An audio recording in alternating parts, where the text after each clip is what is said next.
carretera, chécale.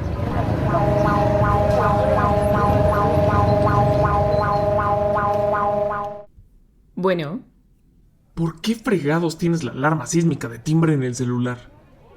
funciona bien para despertarme temprano porque mi alarma normal no funcionaba. Quiero ver qué pasa el día en que suene la alerta sísmica en fin de semana. Pues igual los fines de semana me paro temprano porque afuera de mi ventana se escucha: se compran colchones, tambores, refrigeradores, estufas, lavadoras, microondas o algo de fierro viejo que vendan. Lo admirable es que esta sinfonía industrial ocurre todos los días a la misma hora con una puntualidad que Dios le diera al metro, porque ese señor sí tiene horario, ese señor sí cumple. ¿Y cómo ha sido tu peor día en Ciudad de México? Uf, si yo te contara. Me levanto, abro la llave, no hay agua. Porque ese día era martes y el agua se va los martes, o los jueves, o los sábados. O de pronto un miércoles porque sí, porque esta ciudad tiene una relación con el agua como la que yo tengo con el ejercicio. Intermitente, impredecible y llena de falsas promesas. Salgo, camino al metro. Le saco la vuelta a un hoyo en la banqueta que no estaba ahí la semana pasada y que nadie va a arreglar nunca. O a lo mejor sí estaba y la banqueta creció alrededor del hoyo. Nadie puede saberlo. Me subo al vagón. Me apachurran. Alguien me respira en la nuca. Una señora vende unas papitas de bolsa importadas como si fueran la cura del cáncer. Y a pesar de que cargo el codo de un desconocido en las costillas, lo primero que pienso es: amo esta ciudad. Y por eso mismo, no la recomiendo. Pero sigues viviendo ahí tras 10 años, ¿no? Sí, creo que tengo síndrome de Estocolmo, ¿verdad?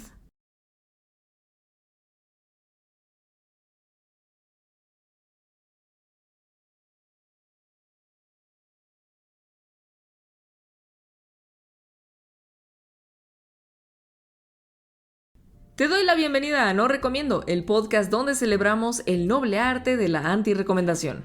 Soy Jennifer McNamara, Geeknifer para los cuates. Y hoy me toca la más difícil: anti-recomendar la ciudad donde vivo. La ciudad que elegí. O la ciudad que me eligió a mí, que suena más poético. La Ciudad de México. 22 millones de personas hacinadas en un valle sin drenaje natural a 2.240 metros sobre el nivel del mar, encima de un lago que desecamos, rodeados de volcanes activos, en una de las zonas sísmicas más brutales del planeta. No es una ciudad, es un experimento de supervivencia con tacos al pastor. Yo nací en Puebla. Llevo 10 años viviendo en esta maravilla de ciudad, los años más importantes de mi vida adulta, y por tanto me he ganado el apodo Esto de es Chilanga No en Hogar. Recomiendo, ¿Y sabes qué? un podcast de En Puebla, antirrecomendaciones de la cuando prendías vida las noticias, y de lo que salía la consumimos. Ciudad de México. Cuando era niña y mi papá escuchaba el noticiero en la radio por la mañana, se hablaba del tráfico en periférico, de los baches en Tlalpan, de las elecciones del entonces DF como si fueran las nuestras. Y yo pensaba: ¿por qué no me cuentan qué pasa aquí? La respuesta, claro, es que el aquí que importaba era otro. Y eso tiene un nombre: centralismo. La Ciudad de México genera el 15% del PIB nacional, según los datos más recientes del INEGI para 2024. 15%. Una sola entidad de las 32 produce casi la sexta parte de toda la riqueza del país. Si le sumas el Estado de México, que es básicamente su extensión suburbana, con otro 9.1%, estamos hablando de que la zona metropolitana del Valle de México genera casi una cuarta parte de la economía mexicana total.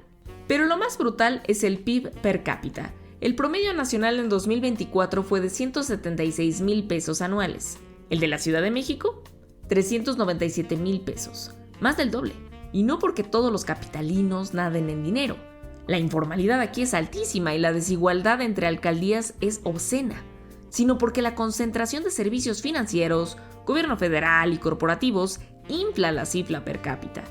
Mientras tanto, Chiapas y Guerrero siguen siendo estados donde más de la mitad de la población vive en la pobreza. Esto explica, entre otras cosas, por qué existe la frase "haz patria y mata a un chilango", que suena horrible, pero cuando entiendes que un estado como Oaxaca produce el 1.6% del PIB nacional y lleva décadas pidiendo infraestructura básica, mientras la Ciudad de México tiene 12 líneas de metro, 7 líneas de metrobús, un tren ligero y hasta teleférico, pues la frase sigue siendo horrible, pero la frustración es comprensible. ¿Saben en qué se nota esto del centralismo? Con una batalla eterna. ¿Las quesadillas llevan queso? Y estoy segura de que si no eres mexicano o si eres de los 30 estados que no son parte del Valle de México me dirás, pues sí, ¿no? Pues viene en el nombre.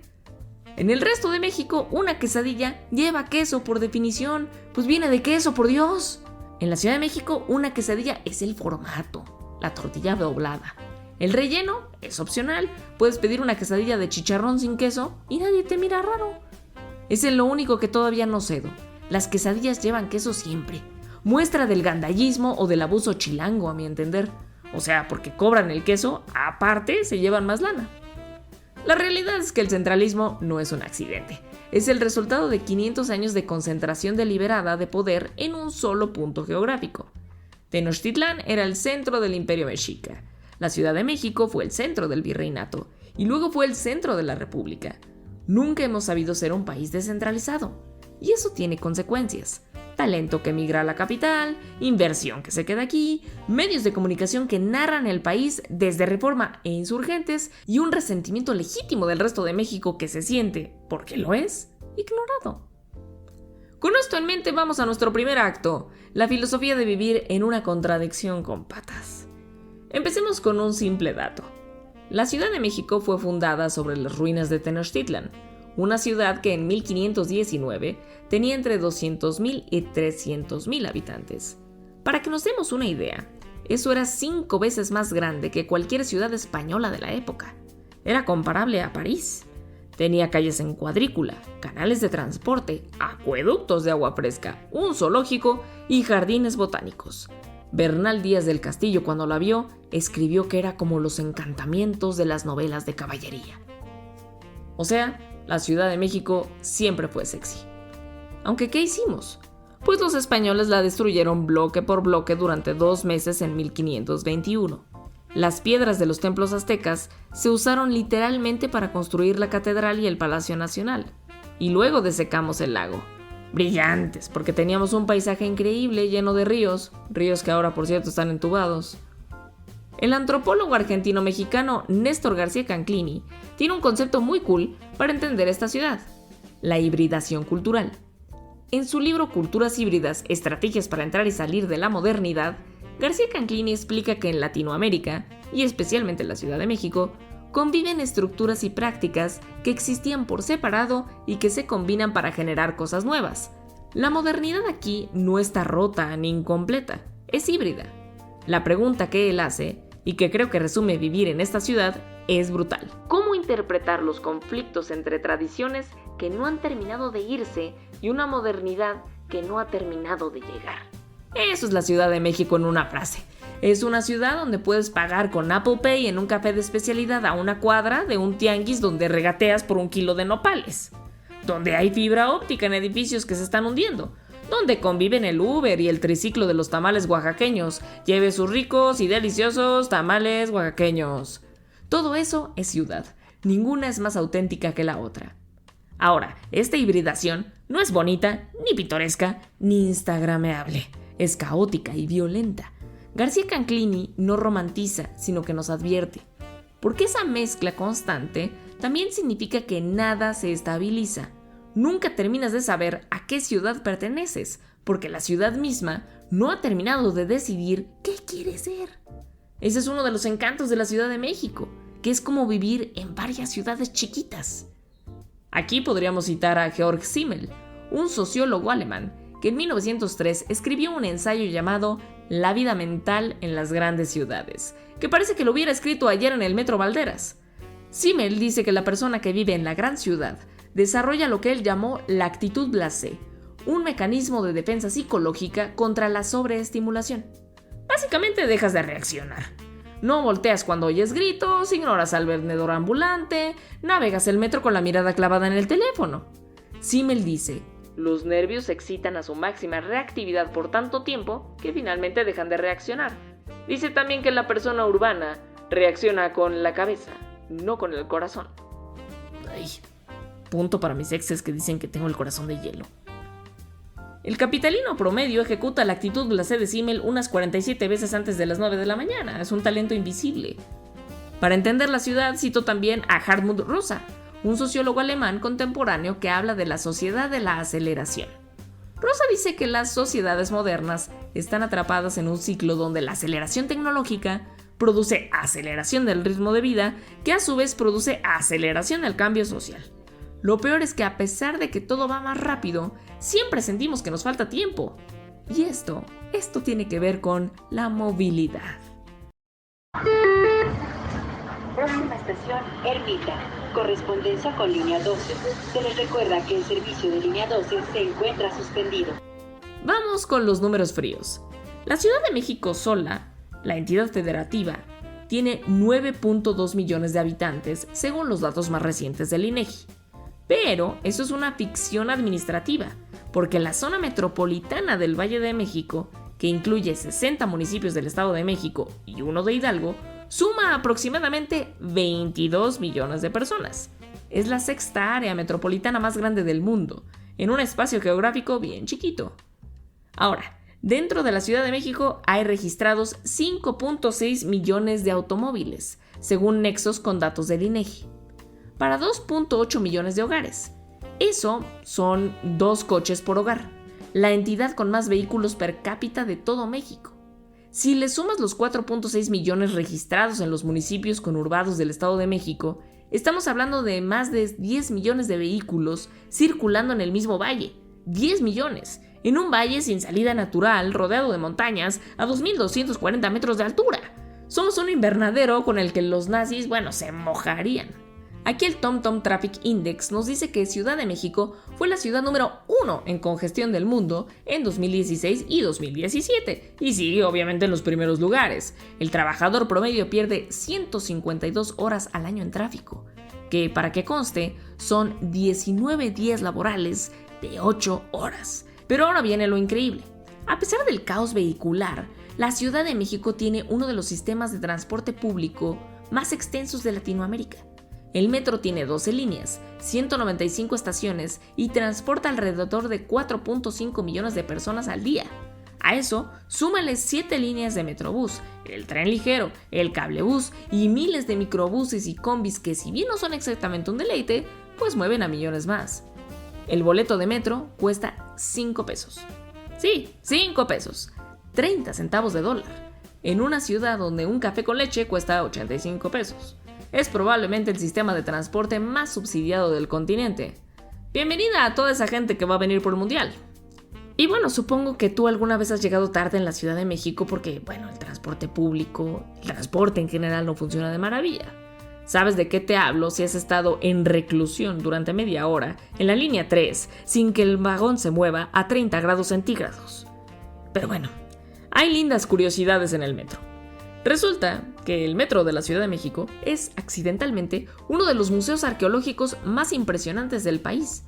Durante su construcción se desenterraron más de 20.000 objetos prehispánicos. En la estación Valderas encontraron el cráneo de un hombre que vivió hace 11.000 años. 11.000, es más antiguo que las pirámides de Egipto. En la estación Talismán hay un mamut fosilizado exhibido así casual entre los torniquetes y el puesto de jugos. También está el altar de Hecatl en la estación Pino Suárez, descubierto en 1967. Es un templo dedicado al dios del viento que mide 88 metros cuadrados. Nada impresionante, ¿verdad? Excepto que 54 millones de personas pasan junto a él cada año sin mirarlo. Es probablemente el sitio arqueológico más visitado del mundo, y la mayoría de los visitantes están corriendo para alcanzar la correspondencia con línea 2. Y los iconos pictográficos de las estaciones, esos dibujitos que ayudan un montón a los foráneos como yo cuando se están aprendiendo las líneas, fueron diseñados por Lance Wyman, el mismo que hizo la identidad de los Juegos Olímpicos del 68, que es muy bonita, junto con Arturo Quiñones y Francisco Gallardo, bajo la coordinación del arquitecto Pedro Ramírez Vázquez. Lo hicieron porque 1/3 de la población no sabía leer. Lo que hicieron fue fusionar glifos prehispánicos con diseño moderno y crearon el primer sistema de navegación pictográfica de un metro en el mundo. Hoy, 56 años después, el mismo sistema se usa en las 12 líneas y hasta en el Metrobús. Es probablemente la pieza de diseño gráfico mexicano más longeva y funcional que existe. Y los trenes son naranjas porque Francia los envió así por defecto, y a los funcionarios mexicanos simplemente les gustó el color. O sea, la única parte accidental de la identidad del metro es el color. Todo lo demás es genialidad pura. Pero bueno, no todo es miel sobre hojuelas, ¿verdad? Supongo que alguna vez has sentido miedo en esta ciudad. Ya se la saben, saquen las carteras y celulares, ya se la saben, o son hijos de su pinche madre. Y esto me lleva al segundo acto, que se trata de la psicología del miedo permanente. Hablemos un poco de la identidad de la ciudad antes, de su nombre para ser específica. Esta ciudad es una de las pocas del mundo que ha tenido 4 identidades oficiales distintas, y eso sin contar los apodos. Primero fue México Tenochtitlan, fundada en 1325 por los mexicas en un islote del lago de Texcoco. El nombre México probablemente viene del náhuatl, aunque su etimología exacta todavía es un debate entre académicos. Podría significar en el ombligo de la luna, lo cual me parece muy lindo, o lugar de Meshi, un sacerdote. Lo que sí sabemos es que cuando llegaron los españoles y destruyeron la ciudad bloque por bloque en 1521, la siguieron llamando México Tenochtitlan durante varias décadas. En las actas del Cabildo de 1585 aparece por primera vez oficialmente como la Ciudad de México, sin el Tenochtitlan. Luego vino el Distrito Federal. El 18 de noviembre de 1824, recién independizado el país, el Congreso aprobó crear un Distrito Federal para albergar los poderes de la Unión, tomando como centro la Plaza de la Constitución y un radio de 2 leguas, unos 8.380 metros. La idea se copió directamente de los Estados Unidos, que había creado Washington, D.C. como capital federal independiente de cualquier estado. A partir de ahí, fuimos el DF durante 192 años. Durante ese tiempo, los habitantes del DF no teníamos los mismos derechos políticos que el resto del país. No podíamos votar por senadores propios ni tener plena representación legislativa. El jefe de gobierno del DF era nombrado por el presidente de la República hasta 1997, cuando por primera vez se eligió por voto popular. 1997, yo ya había nacido. O sea, la capital del país no fue democrática durante la mayor parte de su historia como república democrática. Esto es como mínimo irónico. Pero bueno, finalmente, el 29 de enero de 2016, se firmó la reforma que convirtió al DF en la Ciudad de México. Las delegaciones se volvieron alcaldías, se redactó una constitución propia y la entidad se convirtió en el estado número 32. Aunque técnicamente no puede ser estado mientras siga siendo la capital. Si algún día los poderes federales se mudan, ahí sí podría serlo. Cosa que, conociendo la inercia centralista de este país, como ya vimos, va a pasar nunca. Y luego están los apodos. El barón Alexander von Humboldt la llamó la ciudad de los palacios, cuando la visitó en el siglo XIX. López Obrador le puso la ciudad de la esperanza. Y los que vivimos aquí, dependiendo del día, la llamamos Chilangolandia, el defectuoso, o simplemente México, arrastrando la O con un tono que puede significar amor, hartazgo o ambas cosas simultáneamente. Sobre todo los cuatitos de provincia como yo, que sí decimos vamos a México, cuando ya estamos en México, pero pues no en la capital de México. En fin, regreso al síndrome de Estocolmo y las cosas relacionadas con el crimen. En 1970, el psicólogo Stanley Milgram, sí, el mismo del famoso experimento de obediencia en donde se le pedía a la gente que le diera un electrochoque a sus congéneres, publicó una teoría en la revista Science que se llama Urban Overload, la sobrecarga urbana. Milgram decía que el sistema nervioso humano tiene una capacidad finita de procesamiento y cuando se excede, nos adaptamos con mecanismos de repliegue. Filtramos estímulos, aceleramos las interacciones, despersonalizamos transacciones, nos retiramos emocionalmente. En otras palabras, nos volvemos chilangos. Milgram identificó que la densidad urbana reduce significativamente el comportamiento prosocial. La gente en ciudades densas ayuda menos. Tu cerebro dice, si reacciono a todo me muero, y apaga el switch de la empatía como quien le pone modo avión a su teléfono. Ahora, lo más interesante sobre la psicología de vivir en la Ciudad de México no es la inseguridad en sí, sino la paradoja del miedo. Hablemos un poco acerca de la geografía del crimen en esta ciudad.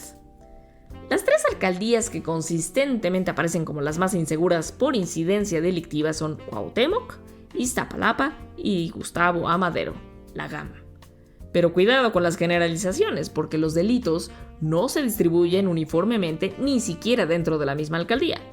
Cuauhtémoc, por ejemplo, es la alcaldía donde más robos se denuncian. Según la Fiscalía Capitalina, 2 de cada 10 robos en toda la ciudad ocurren ahí. Tiene sentido, es en donde está el centro histórico, Tepito, La Guerrero, La Merced, zonas con altísima concentración de personas, comercio y, por tanto, oportunidad delictiva. La colonia Morelos, que alberga el famoso barrio de Tepito, se mantiene como uno de los principales puntos de homicidios, vinculados sobre todo a disputas por narcomenudeo, obviamente. Iztapalapa, con 1.8 millones de habitantes, más que muchos estados completos, que digo, más grande que algunos países, lidera en homicidios por volumen. Pero el delito ahí está más disperso. Hay asalto en transporte público en Santa Marta, Catitla y Ermita, Zaragoza, narcomenudeo en barrios periféricos, robo a casa-habitación en otras zonas. En la Gustavo A. Madero, con colonias como San Felipe de Jesús, La Esmeralda y Casas Alemán, concentra robos a transeúnte, robos de vehículo y violencia callejera. Un dato de la Sedena que se filtró en los documentos de Guacamaya es que la Agrícola Oriental, en Iztacalcón o Iztapalapa, figuraba como la colonia con mayor incidencia delictiva en toda la ciudad, con robo de autos, asaltos, secuestros y hasta agresiones sexuales. Y del otro lado del espectro, pues tenemos las alcaldías donde la percepción de seguridad es más alta. Y estas son Benito Juárez, Coyoacán y Miguel Hidalgo, que casualmente son las que tienen los ingresos más altos, más vigilancia privada y mejor infraestructura urbana. No me reclamen, yo siempre he sido juarense aquí. La seguridad en la Ciudad de México correlaciona casi perfectamente con el código postal. Dime dónde vives y te diré qué tan seguro estás. Y si eso no es una denuncia social disfrazada de estadística, no sé qué es. Pero a ver, la pregunta ya fija. ¿Te matan acá? Quizás se pregunten los seres de Estrangia que me están escuchando, sobre todo ahora que va a empezar el Mundial. Pues bueno, los homicidios dolosos en la Ciudad de México bajaron de su pico en 2019 a su nivel más bajo en 19 años para 2025, con una reducción del 64%. La tasa de homicidios de la ciudad es comparable o inferior a la de varias ciudades estadounidenses. La Ciudad de México no aparece entre las 50 ciudades más peligrosas del mundo por tasa de homicidio. Pero por si tenías el pendiente de dónde es más probable que te aniquilen en este país, bueno, las ciudades más violentas de México están en Guanajuato y la frontera norte. Sin embargo, y esto es increíble, la encuesta nacional de seguridad urbana del INEGI del cuarto trimestre de 2025 muestra que el 63.8% de los habitantes urbanos considera inseguro su entorno. Esa cifra subió respecto al 59.4% de junio de 2024. La percepción empeoró mientras la realidad mejoró. Nos sentimos más inseguros en una ciudad que es más segura. Pues ¿qué chingados está pasando? La respuesta está en lo que el INEGI llama la cifra negra. Según la ENVIPE 2025, es decir, la Encuesta Nacional de Victimización y Percepción sobre Seguridad Pública, el 93% de los 33.5 millones de delitos cometidos en México no se denunciaron o no se investigaron. Claro que sí. De los que sí se denunciaron, solo el 0.8% tuvo un resultado positivo para la víctima. Ah, pues chingón. La razón más citada para no denunciar, pérdida de tiempo, con un 34.6%. Imagínate, la gente no denuncia porque sabe que no va a pasar nada. Tenemos un sistema de justicia que nos ha enseñado con datos que denunciar es inútil. Y eso genera algo muy documentado en psicología social: indefensión aprendida. Si cada vez que denuncias no pasa nada, pues dejas de denunciar. Si cada vez que caminas por la calle puede pasar algo y sabes que nadie te va a ayudar, internalizas el miedo. No como respuesta a un evento, sino como estado permanente. El miedo se vuelve tu configuración por defecto. Un estudio cualitativo identificó varios perfiles de comportamiento frente a esta inseguridad. Los evasivos dejaron de ir a centros comerciales y todos perciben su entorno como peligroso. Los proactivos instalaron muros, cámaras, se mudaron a fraccionamientos cerrados. La diferencia entre estos perfiles correlaciona brutalmente con la clase social. Los de más dinero compran seguridad privada. Una industria, por cierto, de 1.85 mil millones de dólares en 2024, con unos 500 mil guardias que superan 2-1 a los policías en el país. ¡Está cabrón! Los que no tienen tanta lana simplemente restringen su movimiento. La inseguridad en el defectuoso no es democrática, Los que menos tienen son los que más la sufren y los que menos herramientas tienen para protegerse también. Pregúntale sobre todo a las mujeres que conocen que viven en Ciudad de México. Porque por si faltara algo, un estudio de ONU Mujeres de 2018 encontró que el 96% de las mujeres capitalinas han experimentado acoso o agresión sexual en el transporte público al menos una vez. Según datos de Stanford e IMCO, las mujeres que pasan más de 2 horas en el transporte tienen una probabilidad del 53% de ser víctimas de acoso sexual durante su trayecto. Es una tristeza que las mujeres sigamos teniendo que pensar qué nos vamos a poner dependiendo de nuestro medio de transporte y la zona de la ciudad por la que vayamos a andar. O sea, cofrades, literalmente vivimos en un lugar donde la mitad de la población tiene más de 50% de probabilidad de ser agredida de camino al trabajo. Y lo normalizamos. Le decimos, ay, bueno, pues es que así es la ciudad, ¿no? Y así seguimos.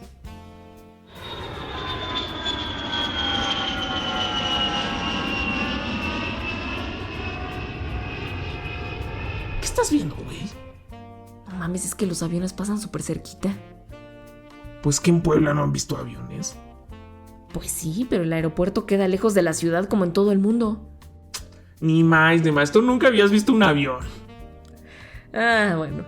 El Aeropuerto Internacional de la Ciudad de México, Benito Juárez, está a 5 kilómetros del Zócalo. 5. Es decir, los aviones aterrizan literalmente encima de colonias densamente pobladas. Si vives en Peñón de los Baños o en la Venustiano Carranza, las panzas de los Boeing 737 son parte de tu paisaje cotidiano. Las pistas están orientadas suroeste-noreste, así que las aproximaciones de aterrizaje pasan directamente sobre el centro de la ciudad. Pero la ubicación es solo el primer problema.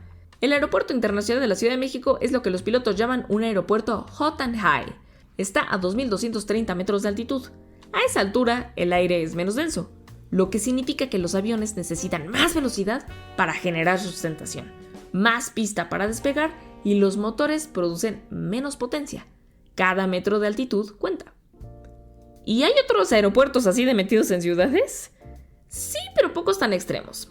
Por ejemplo, el antiguo Kai Tak de Hong Kong era famoso por sus aterrizajes entre edificios antes de cerrar en 1998. También está el Santos Dumont de Río de Janeiro, que está en pleno centro, el Jorge Newbery de Buenos Aires también. Pero nosotros sí seguimos siendo de los desafiantes, ¿eh? En un hilo de Reddit, por ejemplo, que se hizo viral, pilotos de todo el mundo lo votaron como uno de los peores del planeta para operar. Un piloto lo describió como el mayor basurero y el más complicado del mundo. Otro señaló que la aproximación requiere un giro de 130 grados para alinearse con las pistas, sobrevolando una ciudad enorme y poblada, donde no hay margen para maniobras. Las pistas paralelas, las únicas que tiene, están separadas por menos de 300 metros, lo que impide aterrizajes y despegues simultáneos. Todos los aviones tienen que turnarse, causando retrasos brutales. No es raro esperar 1 hora en la pista. ¿Los pilotos mexicanos son mejores por esto? Pues no sé si mejores, pero definitivamente están acostumbrados a operar en condiciones que en otros países se considerarían excepcionales. Aterrizar aquí todos los días es como hacer tu tesis de doctorado en aviación, pero cada mañana. En 2022 se inauguró el polémico AIFA, el Aeropuerto Internacional Felipe Ángeles, a 1 hora de la ciudad en la antigua base militar de Santa Lucía. Y digo a 1 hora de la ciudad en la parte norte, porque desde donde yo vivo me hago como 3 horas. Bueno, la idea de hacer ese aeropuerto era desahogar al Aeropuerto Internacional de la Ciudad de México. El resultado hasta ahora es que la mayoría de las aerolíneas no quieren irse para allá, y el Aeropuerto Internacional de la Ciudad de México sigue estando igual de saturado, porque en esta ciudad hasta los problemas que intentas resolver terminan generando problemas nuevos, como la gentrificación. Hace poco fui a un café que me gustaba mucho en la Roma, un lugar donde pedías un café americano y te lo daban en una taza normal a un precio normal. Llegué y el menú estaba en inglés, solo en inglés. Le pregunté a la barista si tenían el menú en español y me dijo que no, pero que me podía explicar los platillos. En la Roma Norte, en la Ciudad de México, en México, me tuvieron que traducir el menú de un restaurante mexicano. Misma situación con uno de mis restaurantes favoritos de mariscos, en donde el capitán me explicó que cambiaron la receta del aguachile porque tenía demasiado chile, según los extranjeros que se andaban apoderando de la condesa, sin pagar impuestos. Esto es lo que el filósofo ambiental Gren Albrecht llama solastalgia, la nostalgia que sientes cuando todavía estás en casa. No te desplazaron físicamente, te desplazaron emocionalmente. Bueno, aunque algunas veces sí también te desplazan físicamente, ya llegaré a ello. El punto es que Albrecht acuñó el término en 2003 estudiando comunidades mineras en Australia, pero aplica perfectamente a cualquier capitalino de toda la vida que camina por la Condesa y siente que está en un barrio que se parece al suyo, pero pues que ya no lo es. La gentrificación en la Ciudad de México no empezó con la pandemia, pero la pandemia le metió turbo. El boom del trabajo remoto trajo a miles de nómadas digitales, principalmente estadounidenses y europeos, que descubrieron que podían vivir en la Roma o la Condesa con un nivel de vida altísimo pagando con dólares. Un departamento de 44,000 pesos mensuales, impagable para el 90% de los capitalinos, es ganga para alguien que gana en dólares. El estudio del TEC de Monterrey publicado en la revista Eure en 2025 documenta que en la Roma e Hipódromo Condesa, los negocios con nombres extranjeros pasaron del 16 al 32% entre 2020 y 2022. Y los precios al consumidor se dispararon. El queso subió un 48%, el vino un 64%, agua embotellada un 44%. Las rentas promedio de Roma Norte, Condesa y Juárez superan los 44,000 pesos mensuales. Y el salario promedio en la Ciudad de México ronda los 8 o 9,000 pesos. Y ahora viene el Mundial 2026. Dios santísimo. La Secretaría de Turismo calcula la llegada de 5.5 millones de visitantes extranjeros, más los 22 millones que ya tenemos. No. Bueno, Airbnb firmó una alianza con la FIFA como alojamiento alternativo oficial. Según un estudio de Deloitte, más de 380,000 personas usarán la plataforma durante la Copa, generando un impacto de 3.600 millones de dólares. En zonas cercanas al Estadio Azteca, ahora Banorte, las rentas ya subieron hasta un 155%. Propietarios están no renovando contratos de arrendamiento tradicionales para volcar sus departamentos al mercado de renta de corta duración. La revista Proceso documentó el testimonio de un anfitrión de Airbnb que lo dijo muy bien y muy descarado. Dije, pero por supuesto, qué estupidez. Al principio decía yo, pues no quiero ser parte de la gentrificación, pero la verdad es que nunca he sido una persona que piense demasiado en los demás. O sea, la verdad es que yo creo que cualquier persona que tenga eso, pues lo haría, ¿no? El gobierno de la Ciudad de México anunció un plan maestro contra la gentrificación, que incluye un tope a los aumentos de renta vinculado a la inflación. Pero a un mes del Mundial, no ha creado ni el padrón de anfitriones de estancias turísticas que la propia reforma exige. El precedente internacional no es alentador. Durante el Mundial de Brasil de 2014, organizaciones civiles documentaron más de 248,000 desalojos en zonas urbanas. En Qatar en 2022, los precios de alquiler subieron hasta un 40%. Vecinos del sur de la Ciudad de México ya se manifiestan con la consigna "Ninguna copa vale nuestro territorio". Y tienen razón. Tercer acto, la ciencia de una ciudad que se muere lentamente. Vivir en la Ciudad de México, la verdad es que es para valientes, ¿eh? No solo por el tema de la inseguridad, sino porque la ciudad te intentará matar de alguna manera. Empecemos por lo literal. La ciudad se está hundiendo. No es metáfora.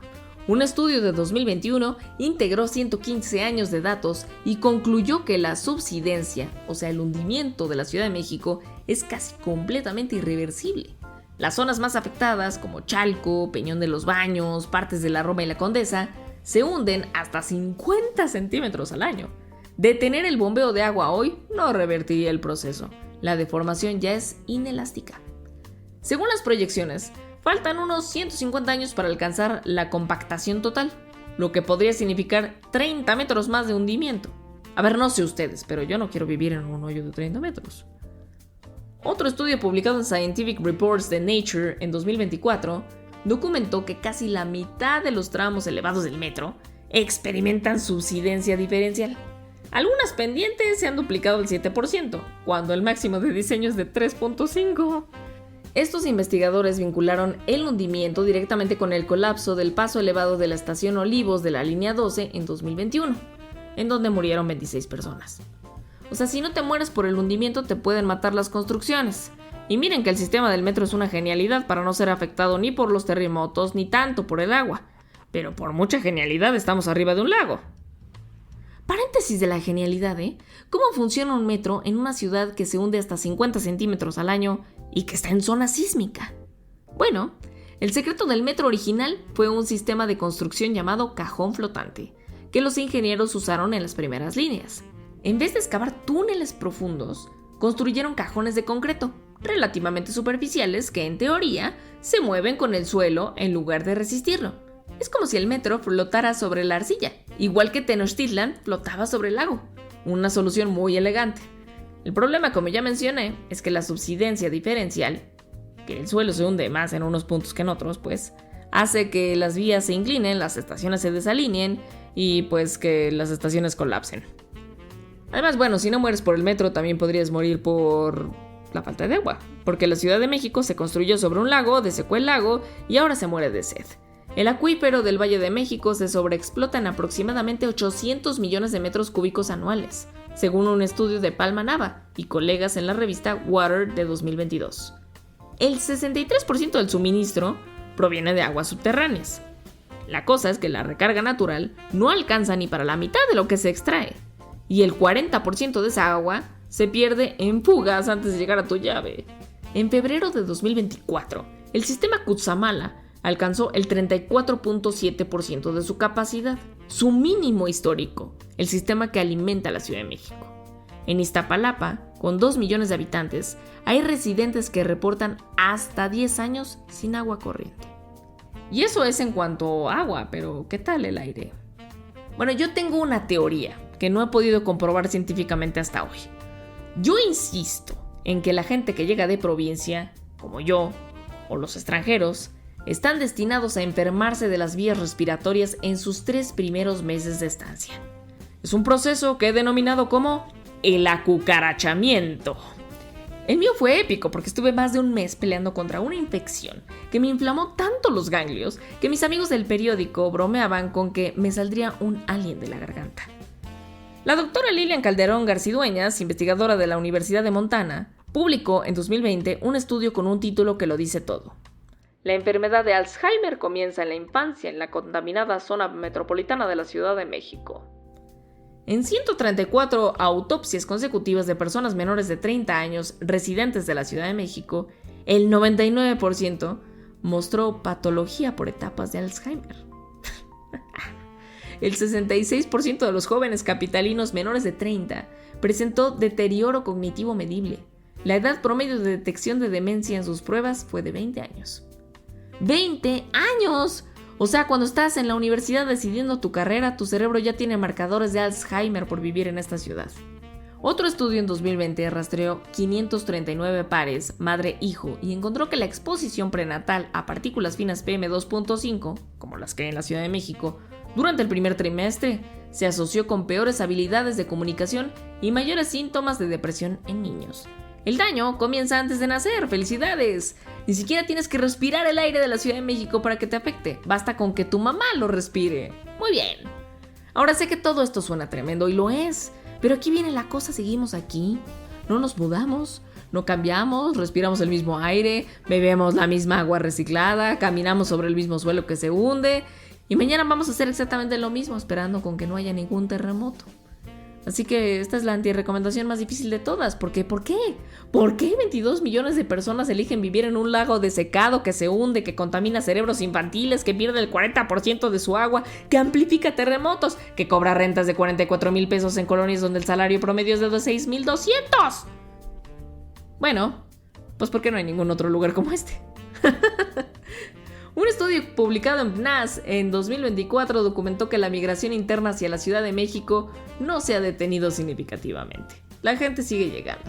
Y García Canclini nos da la pista. La hibridación cultural de esta ciudad no tiene equivalente. Es un lugar donde las tradiciones que no se han ido coexisten con una modernidad que no ha terminado de llegar. Y esa combinación produce una densidad cultural imposible de replicar. México mágico, ni Kafka tiene esto, de verdad que no. La ciudad tiene más de 150 museos. Tenemos el parque urbano más grande del hemisferio occidental en Chapultepec, que es del doble de tamaño que Central Park en Nueva York. La UNAM, fundada en 1551, es la universidad más antigua del continente. La central de abasto es más grande que Mónaco. 327 hectáreas donde se mueven hasta 40,000 toneladas de alimentos al día y se realizan transacciones por $9,000 millones al año. mayormente en efectivo, con su propio código postal y su propia fuerza policial de 700 elementos. Zygmunt Bauman tiene un concepto que me gusta mucho para esto: la coexistencia de la mixofobia y la mixofilia. La mixofobia es el impulso de retirarte a comunidades de iguales. La mixofilia es la atracción por lo diferente y lo estimulante. Ambas, dice Bauman, coexisten en cada ciudad y dentro de cada residente. Los fraccionamientos cerrados y la seguridad privada son mixofobia. La vida callejera, los mercados, la fiesta del Día de Muertos, que por cierto no existía como desfile en la Ciudad de México antes de 2015 porque nos la inventamos después de aparecer en la película de James Bond cuando el gobierno vio la oportunidad turística. Bueno, todo eso es mixofilia. Y aquí es en donde la antirrecomendación se vuelve un poco más honesta.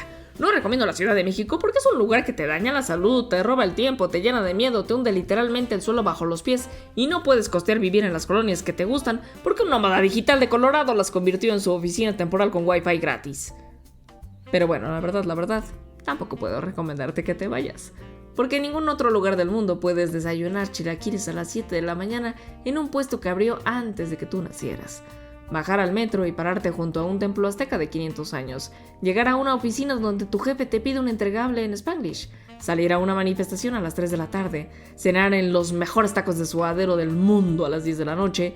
Y llegar a tu casa a las 11 exhausta, con la ropa oliendo a smog y a cebolla, pero pensando, esto es un infierno, pero no quiero vivir en otro lugar.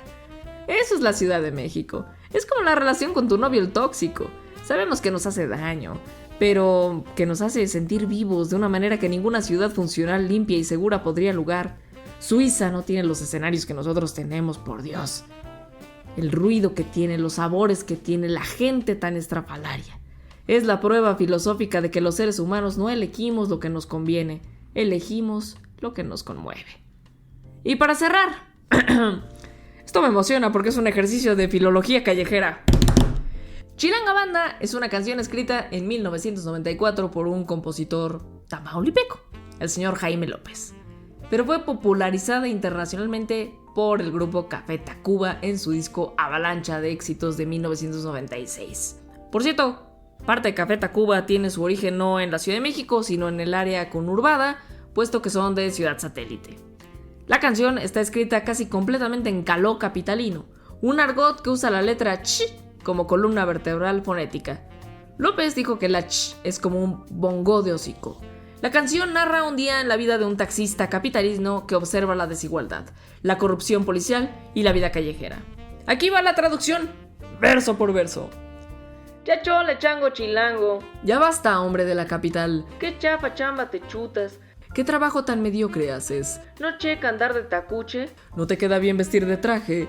Y chale con la charola. Y déjate de andar mostrando tu placa de policía. Tan choncho como una chinche. Tan gordo como un insecto chupasangre. Más chueco que la fayuca. Más corrupto que el contrabando. Con fusco y con cachiporra. Con pistola y con macana. Te paso a andar de guarura. Te supero como guardaespaldas. Mejor yo me echo una chela. Mejor me tomo una cerveza. Y chance enchufo una chava. Y con suerte me ligo a una chica. Chambeando de chafirete. Trabajando de taxista. Me sobra chupe y pachanga. Me sobran tragos y fiesta. Si choco saco chipote. Si choco me sale un chichón. La chota no es muy molacha. La policía no es muy decente. Chiveando a los que machucan. Intimidando a los que me atropellan. Se va a morder su talacha. Se va a cobrar su mordida. De noche caigo al congal. De noche llego al burdel. No manches, dice la changa. No jodas, dice la mujer. Al chorro del teporocho. Al montón del borracho callejero. En chinfla pasa la pacha. Rápidamente pasa la botella compartida. Pachucos, cholos y chundos. Pachucos, cholos y tipos mal vestidos. Chinchinflas y malafachas. Payasos y gente de mal aspecto. Acá los chompiras rifan. Aquí los ladronzuelos mandan.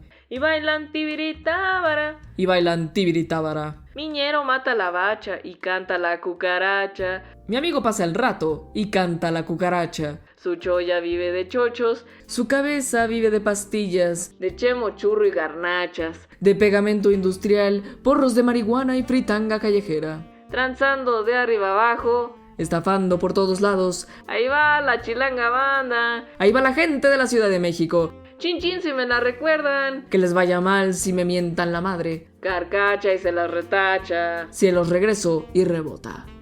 La canción es, en el fondo, una radiografía sociológica de la Ciudad de México, disfrazada de rap con influencia caribeña. López logra lo que los sociólogos necesitan 300 páginas para explicar: que en esta ciudad, policías y ladrones participan de la misma realidad, que la corrupción es el aceite que mueve la máquina y que a pesar de todo, o precisamente por todo, la chilanga banda sigue aquí, bailando cumbia, transando de arriba abajo y sin planes de irse a ningún lado.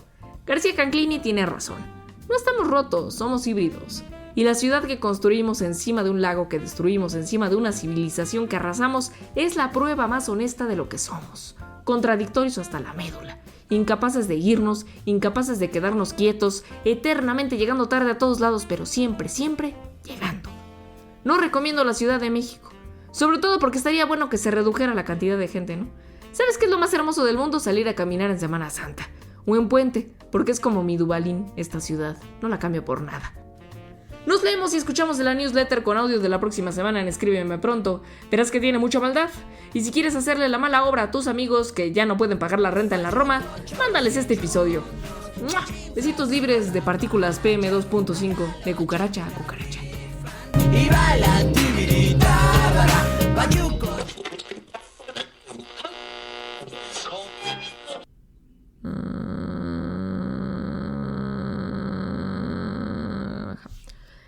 Durante el Mundial de Brasil 2014, organizaciones civiles documentaron más de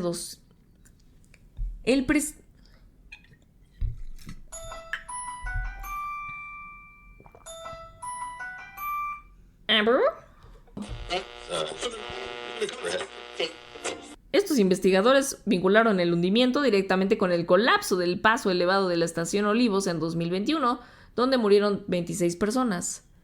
Cabrón. Estos investigadores vincularon la... chingada madre. Zygmunt Bauman tiene un concepto que me gusta mucho para esto: la coexistencia... Ay, cabrón. Choco, chipot...